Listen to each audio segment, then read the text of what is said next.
Shooting it raw? Yes. Shooting it raw. This is so fun. I love this. This is great. Thank Talking you. shop with a person who knows. Oh.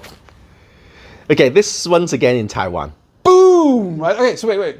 I have to say something. We're also connected in a weird way because my wife, before we met, lived 3 years in Tainan. Nice. And so That's south. That is yes, south exactly. of Taiwan. That is south. Yeah, I was being cheeky before. That's fine. But so listening to your story about Taiwan, which is decades before when she went there, and then after, because of her connection to Taiwan, we've gone a few times, and I love Taiwan, and so I know a little bit about the history, and I know a little bit about how that influences our contemporary life in Hong Kong. So I'm eating this up. My connection is different to yours because my connection is somehow, blood related, but it's like it's family. 1,000%. Yeah, of course. Now, okay, I also want to mention. I'm also noticing other things. Some of the words that you say they sound like they come out of England in terms of your accent. Well, I mean, yes. Did you study in the UK? I spent a fair amount of time in the UK. Yes. Okay. You're not being interrogated. It's really interesting to me because it's amazing. Like whenever people ask me where are you from, I always answer from here. I feel like, you're from here, from Hong Kong? I'm like, no, I'm from here. What do you mean from here? I'm like, the planet. We're all from here. And so it's just interesting to see how the mix happens. Yeah. And so I find the mix of the sound of your voice interesting. Well, it's funny, right? Because when I was younger, when I was younger, when I was in the UK, when I was studying, I went to a reasonably, I mean, that's wrong.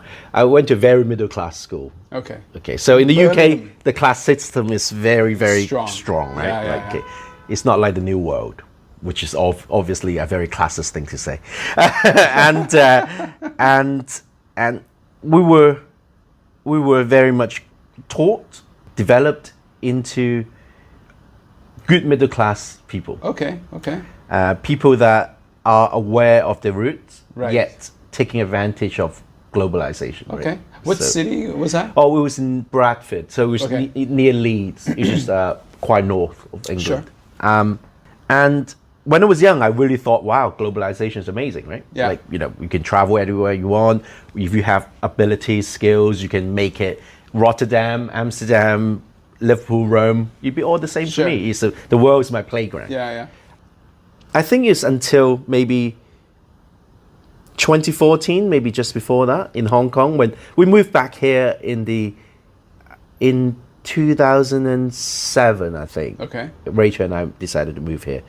And when we first moved here, we thought, wow, it was just the same as, Liverpool, Rome, right. Amsterdam, Rotterdam, the same, right? It's just a big city with the usual stuff. You can go to H&M. Yeah. There's an Irish pub there. Sure. You have your nice food here. You can get your same good wine or cheap wine.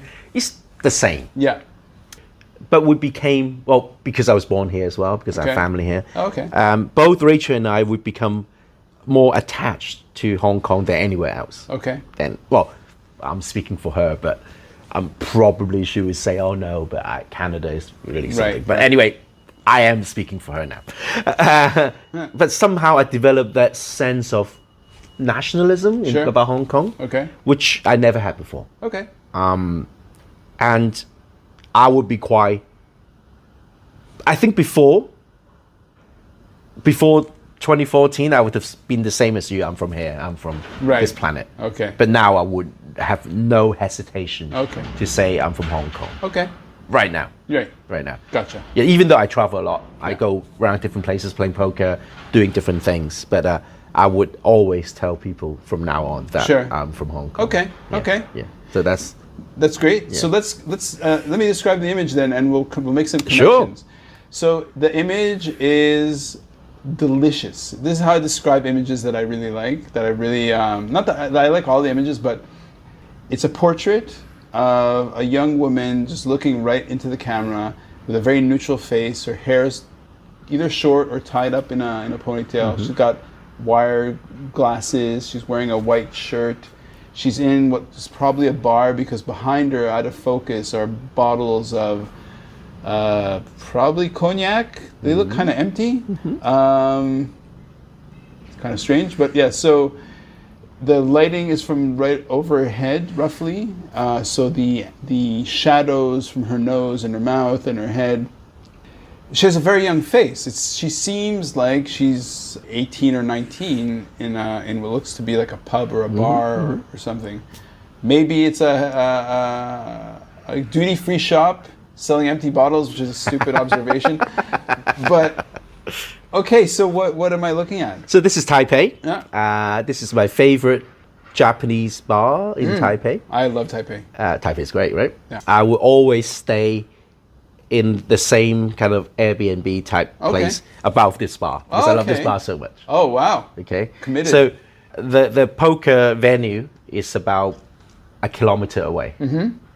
I always book the same place, and everyone else will stay near the venue. Right. I'll always stay here because I love the bar. And then I will stay there, and it has a bit of a terrace. The place I stay at, so it's a studio apartment with a terrace outside, and then I can go outside and smoke and look at the cityscape, and then I'll go downstairs and visit this Japanese bar because it's owned by a Japanese man, Right. who moved to Taipei to start like an entrepreneur, start a business, and they infuse their own whiskey. Okay. So they have like all sorts of flavors of whiskey. Sure.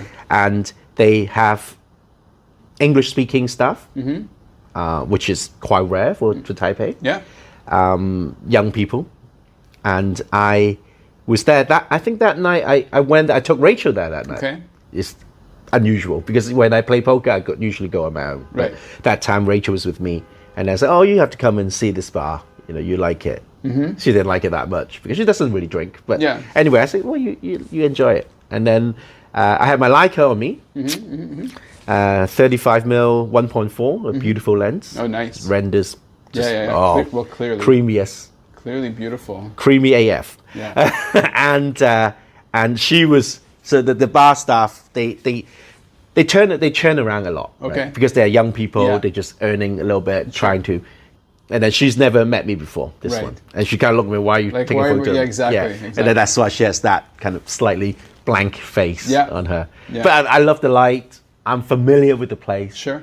I know where the lights come from. Right. And then, literally there was no composition of almost. You just pick It's the just camera. perfect. Because I know the place. Yeah. I think photography is all about light. Okay, yeah, To me, it's all about light, right? Yeah. It's just light reflecting however way. And then composition-wise, if you know the rule of thirds, you're kind of halfway there. Right. Mostly, it's kind of balanced, right? Right. Everything. It's a typical. If you learn photography, you should be able to do that. Yeah. Photo. Yeah. And that's why I thought that was a good photo representation of me because, I haven't really developed further than knowing how to do it. Okay. Because I never thought I would do it professionally. Right. So I know the very basic rules. Right. I've been practicing the very same basic rules. You want to protect the two further generations. Maybe. I don't know. But it's so ingrained in me that I need to do this. No, because I think what it is that it becomes like a pattern where at this point, if you give me a camera and say, go photograph this, it's the habit of understanding and paying attention to what the light is and put it where the person should be and all that stuff. It's just a habit. And it's just, and so you just know, well, this is, you're not getting hung up on trying to make a perfect image. You're just trying to focus on the moment of capturing this person's expression. And I think that capturing because of your experience behind you. Sure, absolutely. You're not failing. Yeah. You're not really failing. Yeah. But you're not exceptional, but you're never really failing. Are these bottles empty or they? No, they have clear. I think they're vodka bottles. So it's all clear. It's just confusing. Yeah, clear. It's neat because one whole row at the top are all clear bottles, and one row beneath it's all darker. Dark bottles. Yes. Beautiful place. Yeah, for sure. I will send you the link of the shop. Maybe you can put it in the show note. Oh, nice. Yeah. a free Who promotion. knows? Who knows? Yeah, for sure. Who knows when we can travel again? Absolutely, absolutely. I love Do it. do you? Where would you go? I'm interviewing you now. So with the 21-day quarantine, once that's been lifted for Hong Kong, where's the first place you want to go? That is a really good question. Maybe go home to see your family, maybe, or That I am really torn. I want to go back to see my family. I want to go back to either miniature plans going back to Israel or to the United States or to so you're Canada. somehow connected to. Yeah. Okay. So, but on the other hand, as a family of three, of my wife, my daughter, it's like maybe we'll go to Thailand. Maybe we'll go to you know, like Taipei? or Taipei. Yeah, we've actually looked at exactly like we looked at Taiwan. We would probably, like, being who we are as Canadians, you know, we tend to not want to stay at the city too much, and we try to just, you know, fan out, because Taiwan has beautiful, Amazing landscapes and stuff. And Rachel always said, "Oh, let's do a cycling tour in Taiwan. Nice. You just go around For sure. Taiwan, maybe 3 weeks. Yeah. Maybe about 3 weeks. You Amazing. can do it easily. Yeah. Let's move on to the next photo, Sure, shall we? no problem.